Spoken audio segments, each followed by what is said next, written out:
Az emberiség évezredek óta igyekszik felfogni a világűr végtelen méreteit.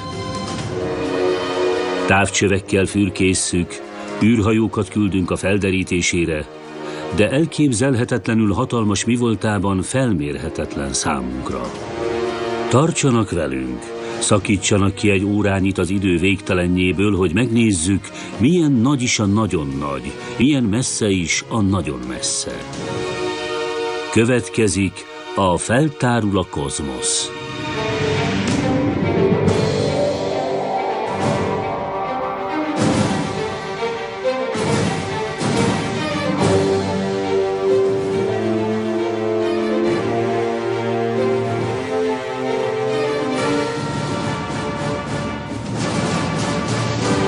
Feltárul a kozmosz.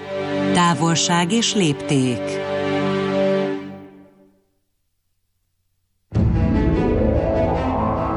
Öt milliárd kilométerre a Földtől.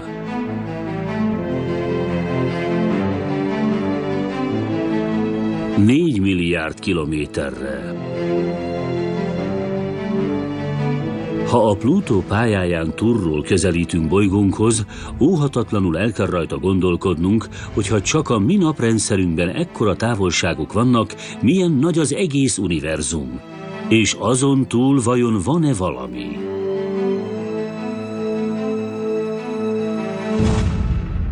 A Jupiter 750 millió kilométerre van a Földtől.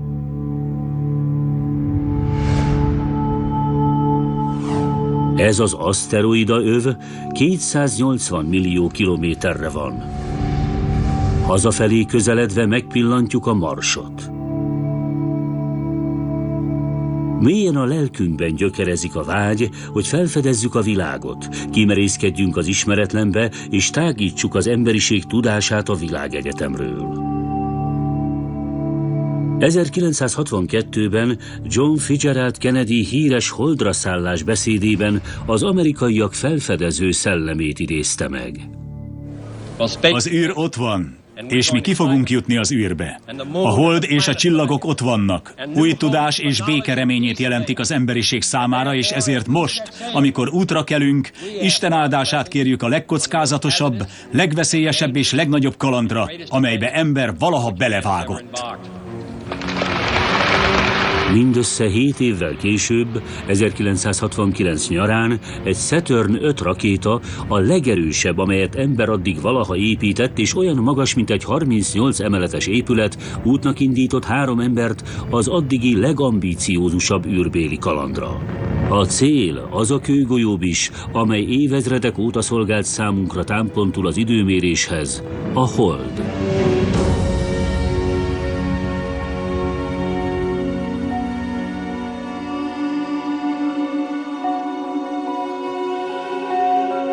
Az utazás legközelebbi szomszédunkig csaknem 3 napig tartott.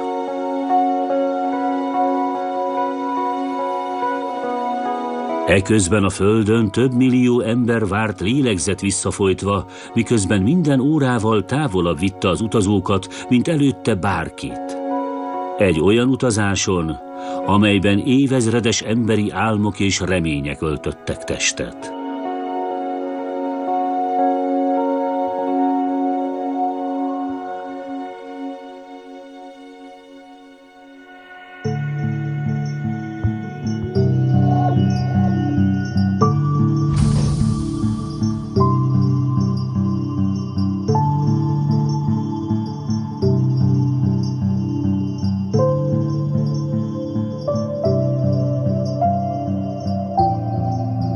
Aztán egy röpke, torokszorító pillanat, és az a bizonyos kis lépés örökre megváltoztatta a véleményünket arról, mire képes az ember és mire nem.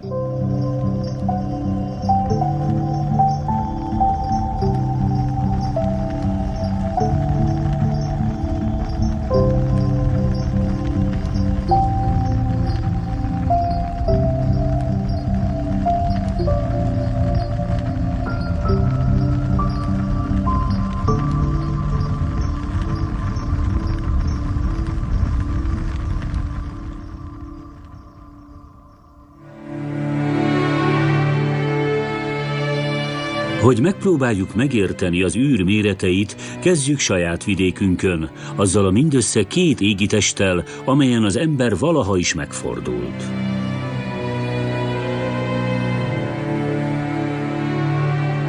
A hold a Föld kísérője, és ebben a minőségében nem is kicsi. Átmérője a Földének 1/4, és ezzel ő az 5. legnagyobb hold a naprendszerben. Olyan nagy és olyan közel van hozzánk, hogy vonzereje befolyásolja az óceánok vízállását, sőt a Föld stabilitását is. A hold nagyjából 380 000 kilométerre van a Földtől, de űrviszonylatban szinte itt ül a nyakunkon. Ha a hold egy teniszlabda lenne, és majdnem a pálya közepénél tennénk le, jóval túl a büntetővonalon, a Föld mérete körülbelül egy kosárlabdáinak felelne meg, amely a kosár peremén egyensúlyoz 7,3 méternyire. Ilyen távol, és mégis ilyen közel.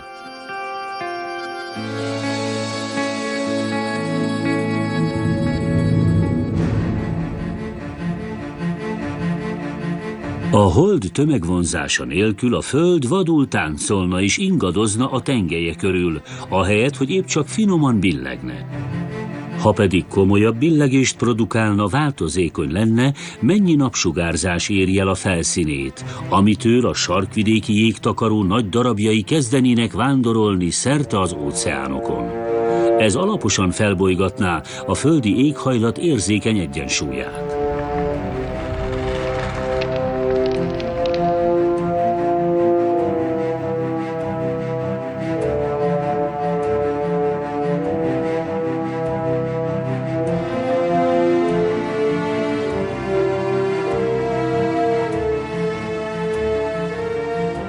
Szerencsére azonban a hold megkímél bennünket a klimatikus káosztól és az instabilitástól.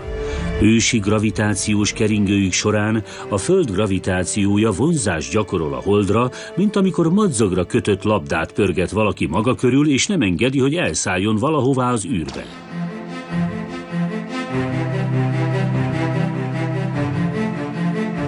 Talán nem könnyű elképzelni, de a hold több mint 3500 km/h sebességgel kering a Föld körül, sokkal gyorsabban, mint a kilőtt golyó sebessége. Pedig ha felnézünk a holdra, az olyan, mintha egy helyben állna.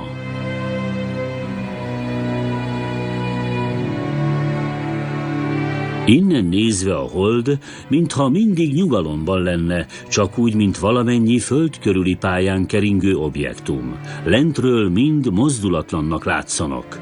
A látszat azonban csal. Amikor a nemzetközi űrállomásról vagy a nemrég a Földre visszatért űrsiklóról készült képeket nézünk, amint 400 kilométerrel a földfelszín felett keringenek méltóságteljesen, nehéz érzékelni, valójában milyen gyorsan mozognak ezek az objektumok. Valójában a pisztolygolyó sebességének 20-szorosával haladnak.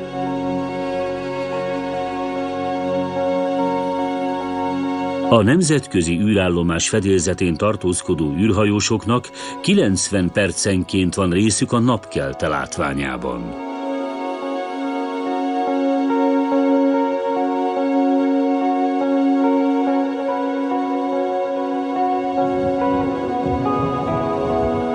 Képzeljük el, mi lenne, ha az űrsikló kissé közelebb keringene a Föld körül, mint jelenleg.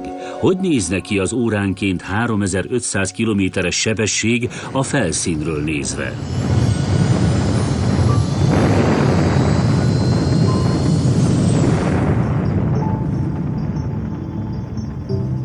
Előre tudni kéne, hol fog felbukkanni a horizonton.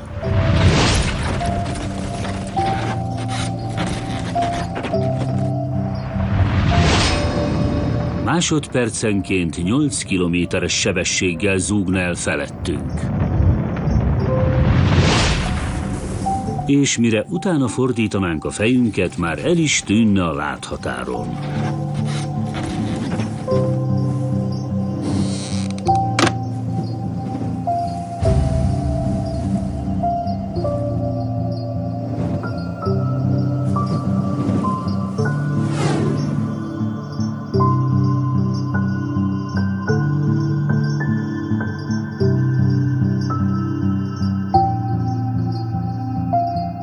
Most már némileg jobban el tudjuk képzelni az űrbéli távolságokat, és azt, milyen sebesség kellett ahhoz, hogy mindössze 3 nap alatt ellátogassunk legközelebbi szomszédunkra. Hamarosan azonban legfontosabb szomszédunkat, a 150 millió kilométerrel lévő napot is felkeressük.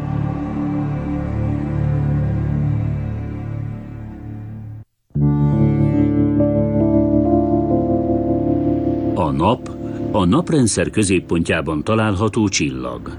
Nélküle a Föld és a Hold hideg, sötét sziklatömbök lennének, amelyek céltalanul bolyonganak a végtelen űrben.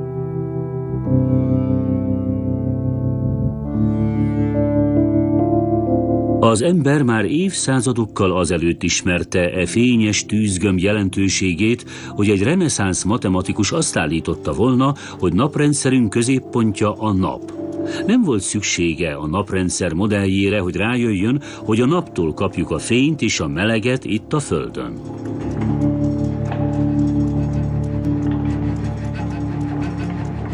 Bár csak saját galaxisunkban is több 100 millió csillag található, számunkra a nap mind közül a legfontosabb.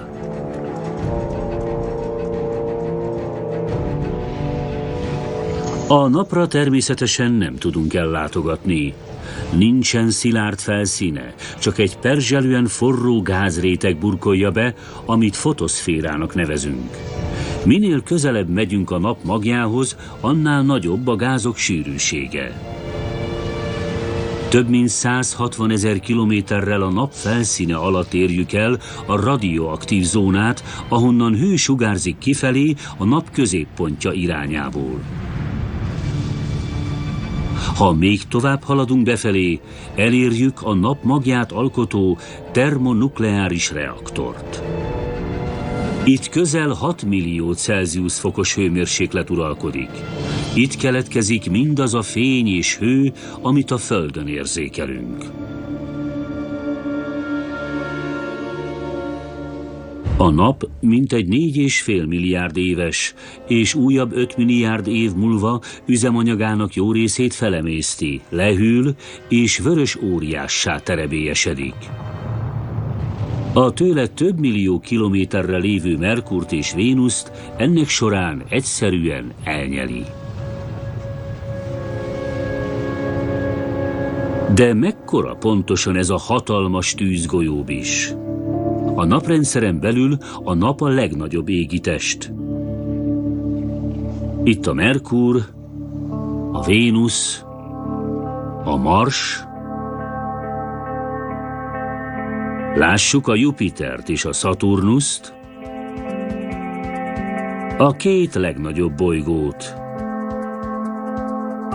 Mint látják, még ők is eltörpülnek a naphoz képest. A nap olyan hatalmas, hogy jelentős mágneses energiával is rendelkezik, ami látványos, nagy energiájú sugárzásból álló kitörésekhez vezet. Ezek a flare-nek nevezett napfáklyák, amelyek több tucatszor akkorák, mint mondjuk a Föld.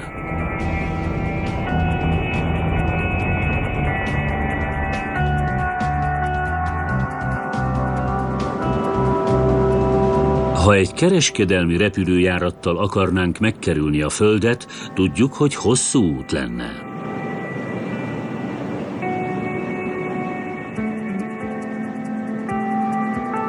Megállás nélkül repülve is több mint 45 óráig tartana az út, vagyis csaknem 2 napig.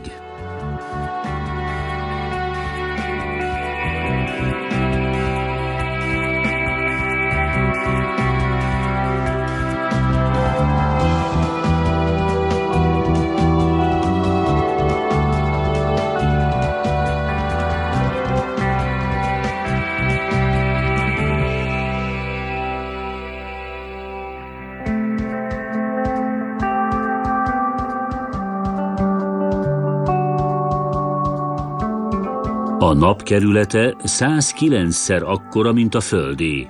Így körberepüléséhez nagyjából 200 napra lenne szükség.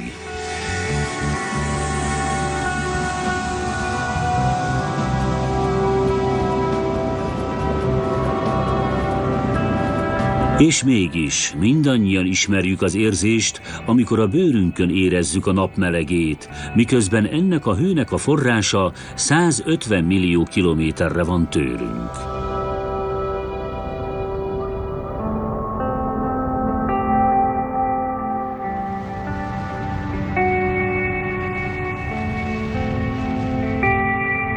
Szerencsére bolygónk éppen a megfelelő távolságra van ennek az űrbéli kazánnak a lángjától, se túl távol, se túl közel.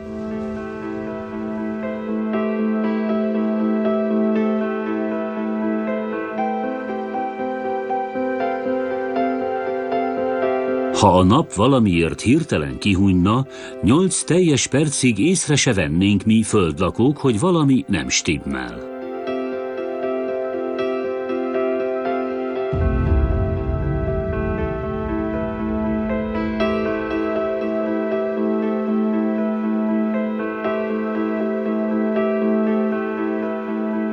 A nap hatalmas tömege akkora gravitációs erőt fejt ki, ami a pályájukon tartja a naprendszer bolygóit.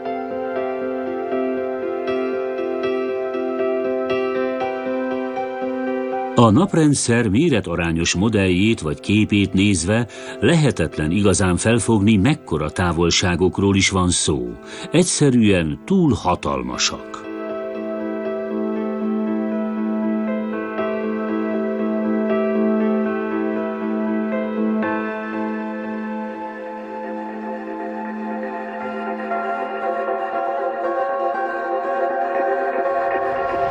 Ha a naptól indulva be akarnánk járni az űrnek ezt a vidékét, és mondjuk az Apollo rakéták sebességével haladhatnánk, 60 nap alatt érnénk el a naphoz legközelebbi bolygót, a Merkurt. De érdemes kényelmesen elhelyezkedni az ülésen, mert utazásunk ezzel épp csak elkezdődött. A Vénuszra 112 napig tartana az út. 5 hónapnyi utazás után érnénk el a Földet, és újabb 3 hónap után jutnánk el a Marsra.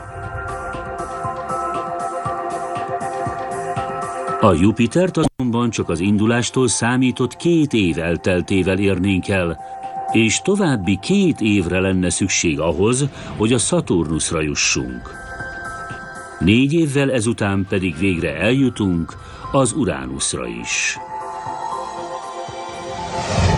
Ha még a Neptunuszt is meg akarjuk látogatni, ahhoz több mint 13 évet kell utazni, a Plutóig pedig összesen 18-at, lévén, hogy 6,5 milliárd kilométeres távolságot kell megtenni hozzá. Naprendszerünk hatalmas, de galaxisunk egészéhez képest csupán apró porszem. Fényes, forró, jól ismert napunk szinte elvész a sok milliárdnyi csillag között. Milyen mélyre hatolt be az űrbe eddigi leggyorsabb űrhajónk? Hamarosan kiderül.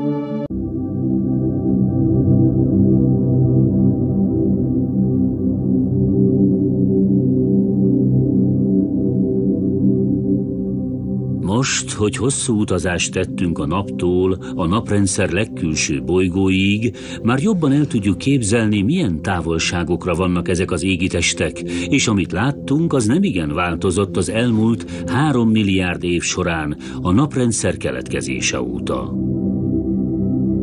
A naprendszer peremén azonban, az úgynevezett Kuiper-övben már lényegesen kevésbé stabilak a dolgok. Itt számos törpebolygót találunk, köztük a Plutót, illetve több millió fagyott objektumot. Ezek valójában a bolygók keletkezéséből visszamaradt hulladék darabkái, és míg a naprendszer keletkezésének idejéből 4,6 milliárd évvel ezelőttről származnak.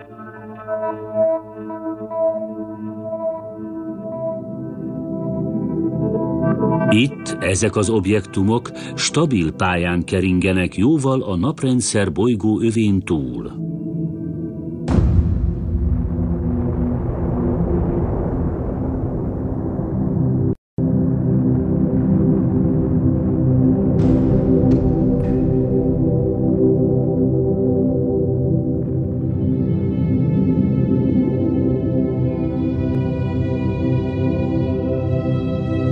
Időnként azonban a Neptunusz és az Uránusz gravitációjából eredő anomáliák miatt egy-egy ilyen fagyott sziklatömb elindul a naprendszer belseje felé, ahol rövid életű üstökös lesz belőle.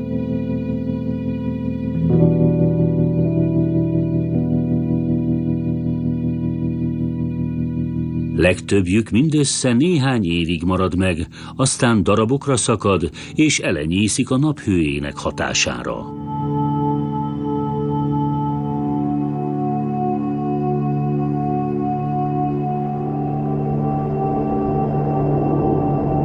A meleg hatására ugyanis ezeknek a jeges objektumoknak a külső rétegei megolvadnak, az őket alkotó por és gáz pedig felszabadul. A napszél csóvába rendezi ezeket a részecskéket, amely csóva mindig a naptól ellentétes irányba mutat.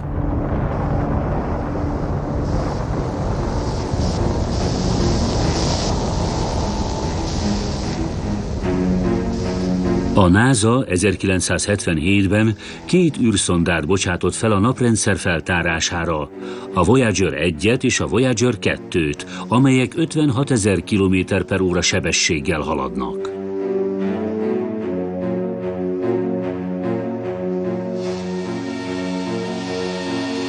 ...1980-ban az űrszondák elérték a Saturnust és azon túl a Kuiper-övet. Ezzel a Voyager 1 lett az első ember alkotta objektum, amely kimerészkedett a csillagközi térbe. A szondák fő feladata, hogy a nap mágneses mezejének határait vizsgálják.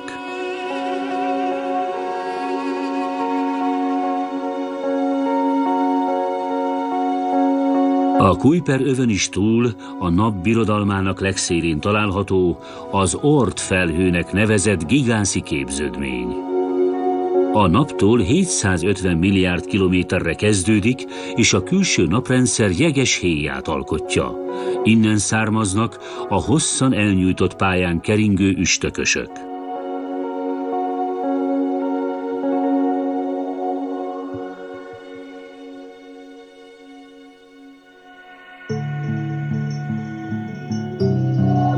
Ezek egyike, a Hale-Bopp üstökös már kilépett az Oort felhőből, és nagy csóvát húzva maga után a nap felé száguld.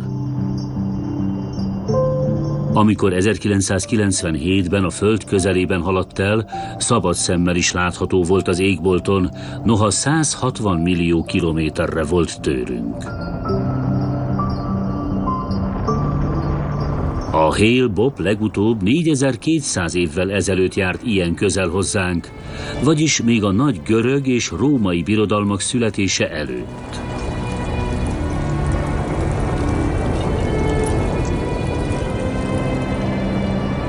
A Hale-Bopp jelenleg visszafelé tart az Oort felhőbe, ahol majd ismét megfagy, és már nem húz maga után hatalmas csóvát. Újabb 2400 évig nem hallunk felőle.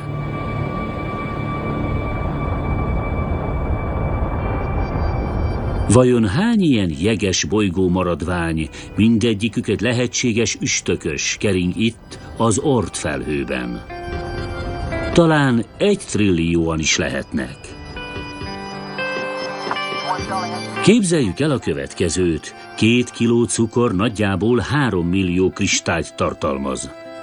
Ennek körülbelül 350 000-szeresére lenne szükség ahhoz, hogy 1 trillió cukorkristályunk legyen, annyi, ahány objektum az Oort felhőt alkotja.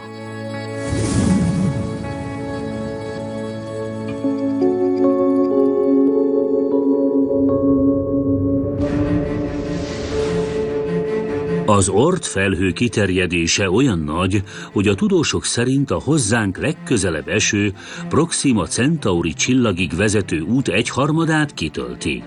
Ez a mindössze 4,3 fényévnyire található csillagszomszédunk utazás szempontjából igencsak messze van tőlünk.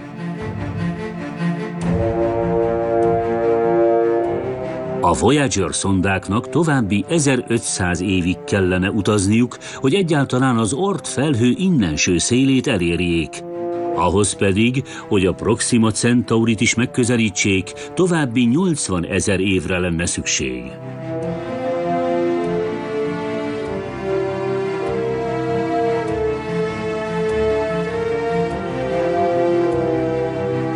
Ahhoz, hogy innen a Földről eljussunk a legközelebbi csillagokig 4,3 fényévnyire, több mint 40 trillió kilométert kellene utazni. Egy ilyen utazáshoz akkora űrhajóra lenne szükség, amely űrutazók több nemzedékét képes szállítani. Egy városnyi méretű űrhajóra.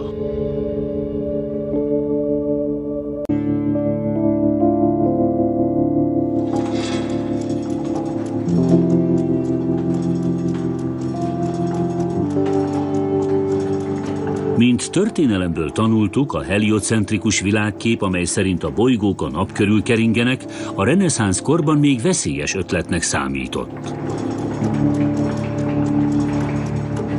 Mindössze pár száz évvel ezelőtt, 1592-ben egy itáliai filozófus azt merte felvetni, hogy a nap csupán egy az égen látható sok csillag közül.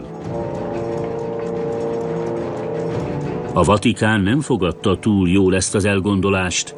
Az inkvizíció tehát hosszú per után elítélte Giordano Brunót eretnekségért, amiért azt állította, hogy az univerzum végtelen. A csillagok nem valamennyien ugyanolyan távolságra vannak a Földtől, hanem ugyanolyanok, mint a nap. Csak messzebb vannak, és ugyanúgy bolygók keringenek körülöttük.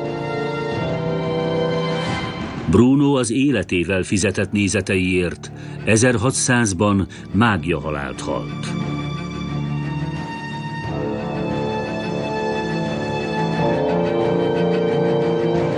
Ha igazán meg akarjuk mérni a csillagok és a galaxisok közötti hatalmas távolságokat, hosszabb vonalzóra lesz szükségünk, egy olyan mértékegységre, amely a fény sebességén alapul. A fény sebessége nagyjából 300 000 km/másodperc.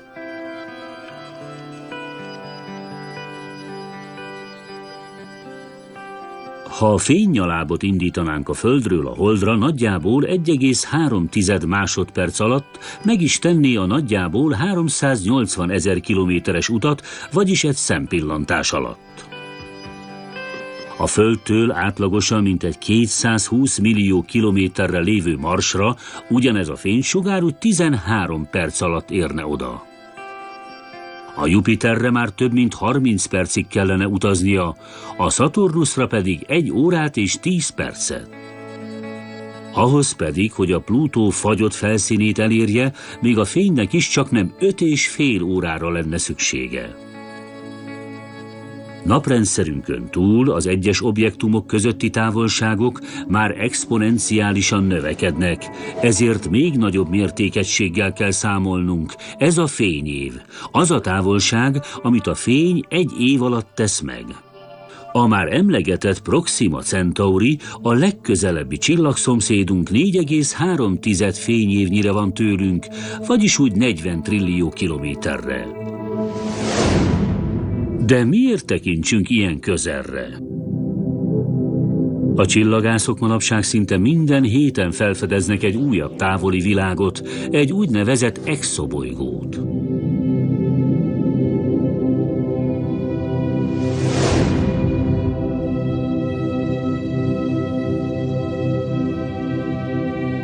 A Földtől 20 fényévnyire található a mérleg csillagkép Gliese 581 nevű csillaga, egy vörös törpe. A kutatók úgy vélik, talán kering körülötte egy Földhöz hasonló bolygó.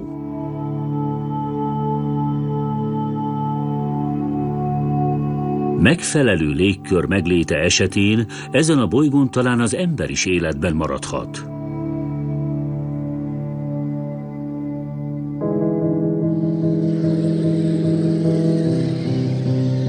De mire lenne szükség az odajutáshoz?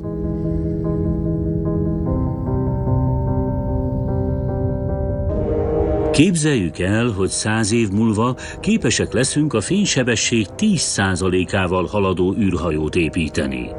Ez már elég nagy sebesség, de még így is több száz évre lenne szükség a legközelebbi exobolygókra való eljutáshoz is. Az űrhajónak több kilométer hosszúnak kellene lennie, akkorának, mint egy kisebb város, és persze teljesen önellátónak, amely képes több emberöltő alatt nagy távolságokat megtenni az űrben. Olyan űrhajóra lenne szükség, amely több ezer fős legénységet képes eltartani, emberek több egymást követő nemzedékét az utazás 200 éve során.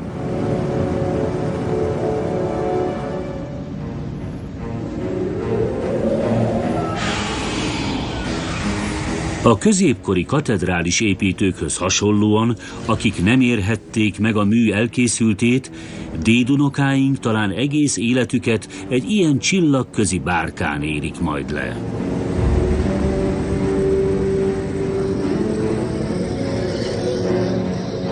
És még így sem pillanthatják meg a Gliese 581-et, mert csak az út feléig juthatnak el.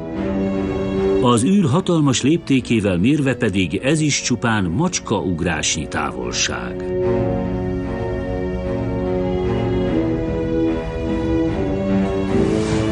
Galaxisunknak ez a vidéke mintegy 5000 fényév átmérőjű, ami még csak nem is különösebben sok. De ha át akarnánk szelni, hatalmas űrbéli kolóniánkkal epikus léptékű utazásra kellene felkészülnünk.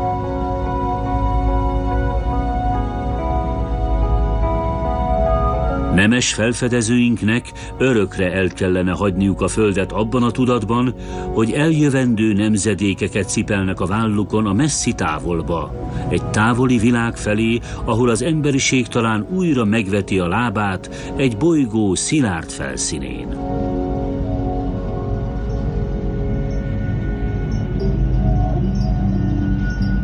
A nemzedékeket szállító csillaghajó csak haladna előre az űr végtelenjében, óriási sebességgel távoli célja felé.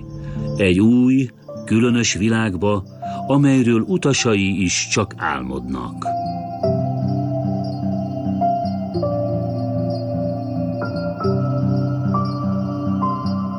Bármennyire vége érhetetlennek tűnne is, az utazás csupán a tejút egy apró szegletét szelni át. Ahhoz, hogy magunk mögött hagyjuk a tejutat és mélyen behatoljunk a végtelen űrbe, elképzelhetetlen sebességűre kellene felgyorsítanunk űrhajónkat.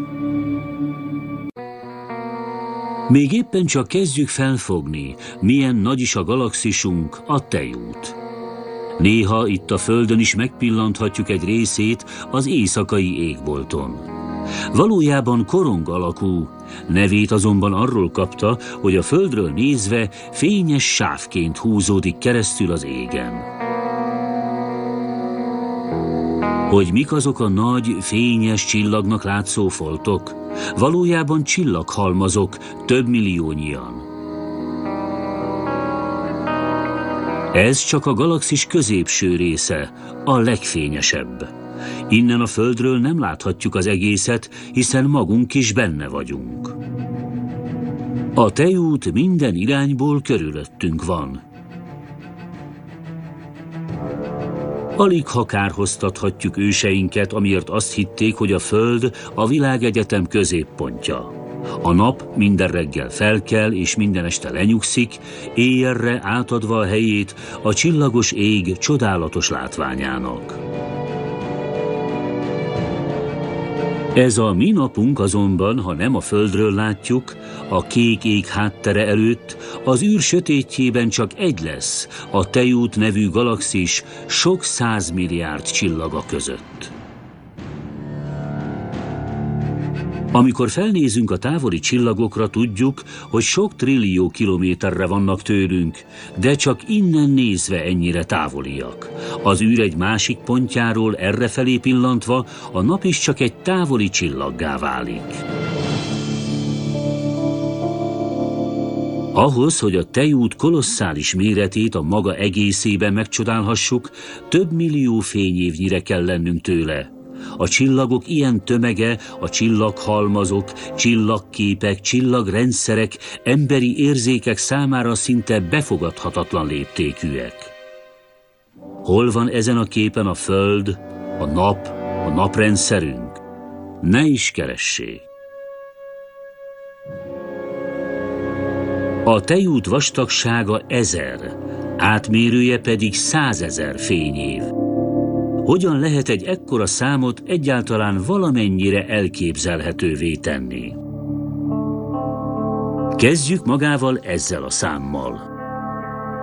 100 000 fényév az körülbelül 960 kvadrillió kilométernek felel meg. De mit is jelent ez valójában?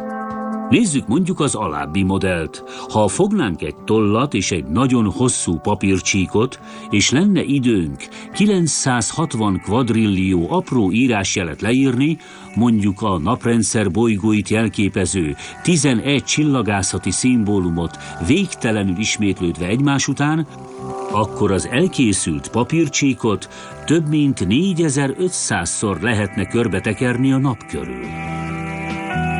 Most a szimbólumokkal teleírt papírcsík helyett próbáljuk elképzelni a 960 kvadrillió kilométert. Nem nagyon sikerül, igaz?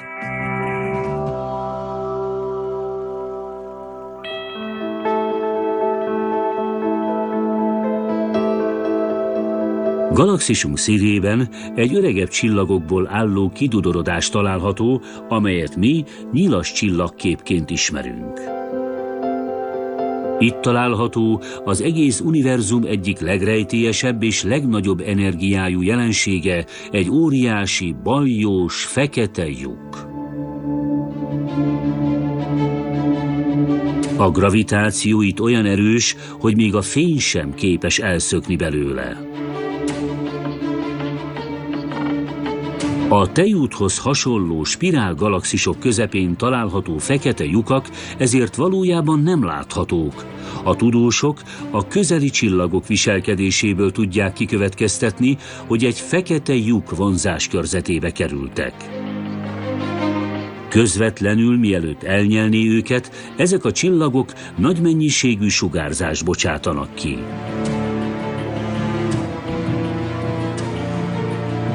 A napnál több mint 4 milliószor nagyobb sűrűségű fekete lyuk a nyilas csillagképben olyan hely, ahol csillagok és hatalmas csillaghalmazok tűnnek el nyomtalanul, és ahol a tér és az idő általunk ismert formájukban nem léteznek tovább.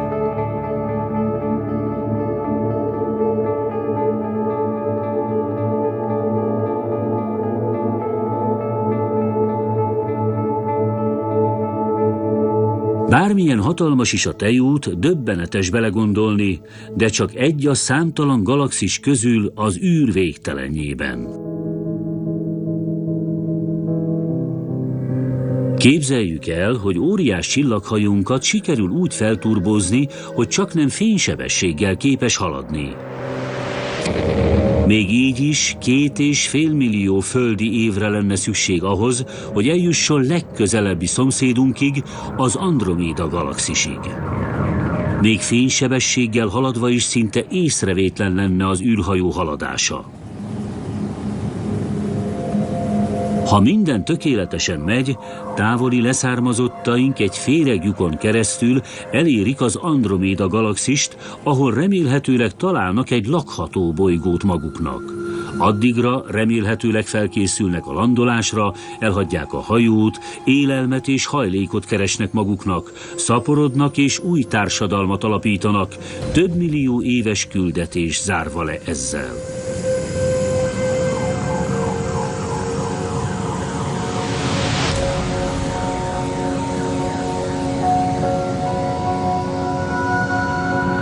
Képzeljük el, hogy megérkezünk egy különös új világba, egy Földhöz hasonló bolygóra, amelyen teljesen más életformák virulnak, mivel az evolúció merőben más irányokat vett.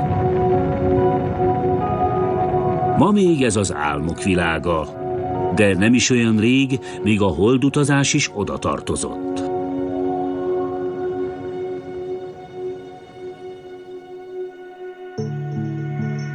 De mit tartogat fajunk számára a jövő itt a Földön? Egy napon vajon valóban szükségessé válik, hogy útra kelljünk egy ilyen távoli világba? Olyan messzire, ahová el se látunk? Azt tudjuk, hogy az űr hatalmas, de mekkora is tulajdonképpen? Hamarosan olyan mélyen hatolunk be a kozmoszba, ahová már semmilyen űrhajó nem lenne képes elvinni minket, és visszapillantunk egészen a tér és az idő kezdetéig.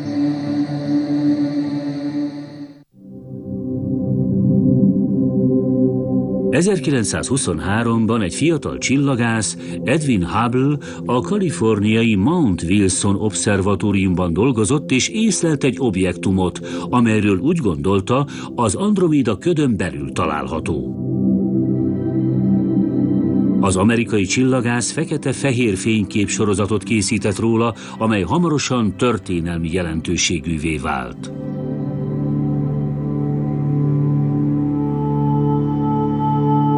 Hubble eleinte maga sem gondolta, de a 20. század egyik legfontosabb felfedezéséről volt szó. Az Androméda nem egy csillaghalmaz volt a tejúton belül.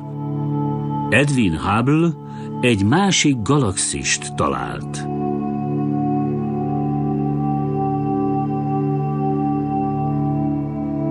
De vajon hány galaxis van még a tejúton kívül?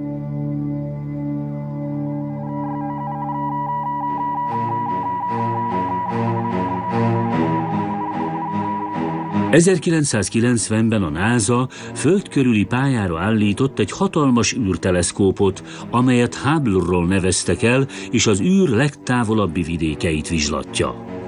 Az autóbusznyi méretű űrteleszkóp a Föld légkörén kívül annak torzító hatásától mentesen fürkészheti az űrt. Az elmúlt 2 évtizedben a Hubble a kozmoszról valaha készült leginformatívabb és legmegkapóbb képek százait küldte vissza a Földre. A déli Líra csillagképben látható gyűrű ködről. Olyan csillaghalmazokról, amelyeket fénylő gázfelhő vesz körül, egy nagy tömegű csillag szétrobbanásának egyetlen maradványaként. Az örvény galaxisról,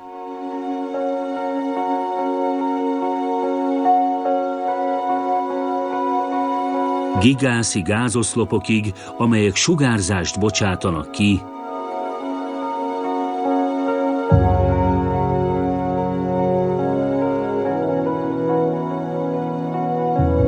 közeli és távoli törpegalaxisokban található nyílt csillaghalmazokról,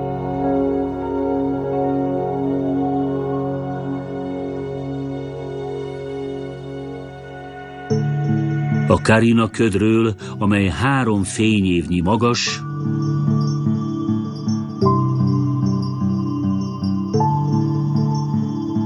és a Földtől 30 millió fényévnyire található spirálgalaxisokról.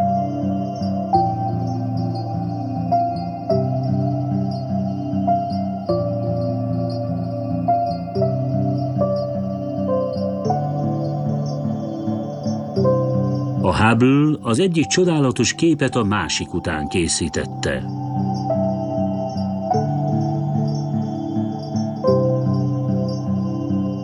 Egy konkrét kép azonban, amelyet a teleszkóp 2003-ban egy 4 hónapos időszak alatt készített, épp olyan nagy jelentőségűnek bizonyult, mint Hubble 1923-as úttörő fényképsorozata az Andromeda galaxisról.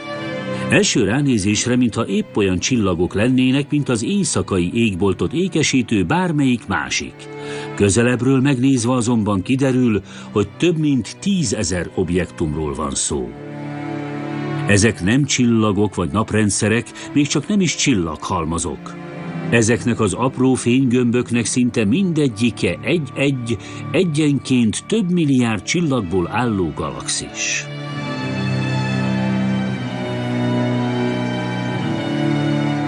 A tudósok az ultramély égobjektumok nevet adták ennek a képnek, amelyben az a leginkább figyelemre méltó, hogy a rajta szereplő 10 000 galaxis még mindig csupán az egész égbolt 24 milliómod részét teszik ki. A kép elkészítéséhez a NASA csillagászai a déli égbolt egy kicsi, sötét, üresnek látszó területe felé irányították a Hubble-t és vártak. El sem tudták képzelni, mi bontakozik majd ki a sötétségből.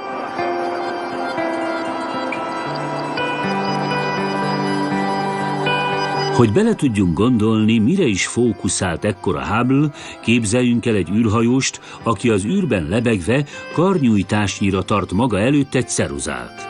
A képen látható 10 000 galaxist tökéletesen kitakarja a ceruza végén lévő radír.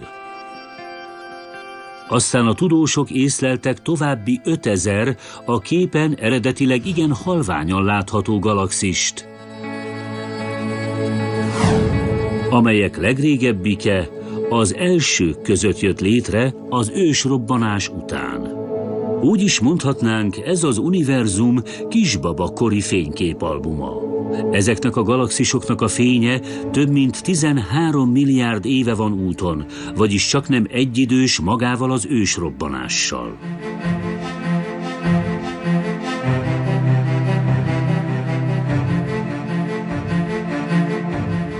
Hány galaxis lehet az ismert univerzumban? Amíg Edwin Hubble meg nem jelent, a csillagászok úgy hitték, csak egyetlen egy, a Tejút. A NASA legfrissebb becslései szerint azonban akár több 100 milliárd galaxissal is számolhatunk. És vajon véges-e a világegyetem? És ha igen, van-e valami azon is túl? Találgatni nem is érdemes, a tudósok még épp csak kezdik megérteni táguló világegyetemünk összetett jelenségeit.